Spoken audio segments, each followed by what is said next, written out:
ময়মনসিংহের ভালুকায় ৩ অক্টোবর ২০২৫ শুক্রবার বিকেলে সরকারি ডিগ্রি কলেজ মাঠে উৎসবমুখর পরিবেশে অনুষ্ঠিত হলো আফতাব স্মৃতি পৌর গোল্ড কাপ ফুটবল টুর্নামেন্টের গ্র্যান্ড ফিনালে। খেলার সভাপতিত্ব করেন সাবেক সভাপতি ভালুকা পাইলট উচ্চ বিদ্যালয় ছাত্রদল আসাদুজ্জামান চৌধুরী মাসুদ।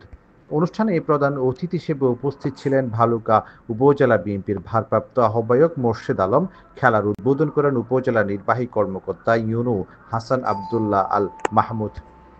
বিশেষ অতিথি হিসেবে উপস্থিত ছিলেন ভালুকা পৌর বিএনপির আহ্বায়ক আলহাজ হাতেম খান, উপজেলা বিএনপির যুগ্ম আহ্বায়ক সালাউদ্দিন মোহাম্মদ মুজিবুর রহমান মজু। আরও উপস্থিত ছিলেন স্বেচ্ছাসেবক দলের কেন্দ্রীয় সদস্য মুস্তাফিজুর রহমান মামুন ও ভালুকা উপজেলা শ্রমিক দলের সভাপতি আলহাজ শমিক হাসান সোহাগ, সাধারণ সম্পাদক শাহ মোহাম্মদ সুজন সহ আরও অনেকেই। বৃষ্টির কারণে মাঠের চারপাশ ভিজে গেলেও দর্শকের উপস্থিতি ছিল চোখে পড়ার মতো।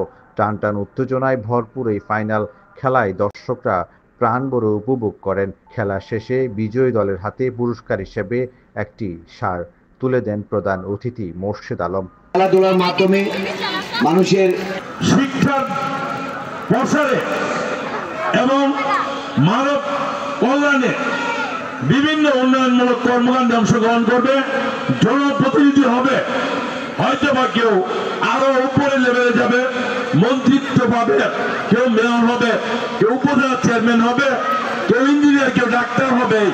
এই অবস্থা থেকে আমি আশা করি আপনারা এই দিকগুলো দেখবেন, আপনার সন্তানের উপর খেয়াল রাখবেন এবং এখানে যারা রাজনৈতিক দলের বিভিন্ন পর্যায়ের নেতৃবৃন্দ যারা এসেছেন তারাও তাদেরকে এই সমস্ত জায়গায় উৎসাহিত করবেন, খেলাধুলা উৎসাহিত করবেন।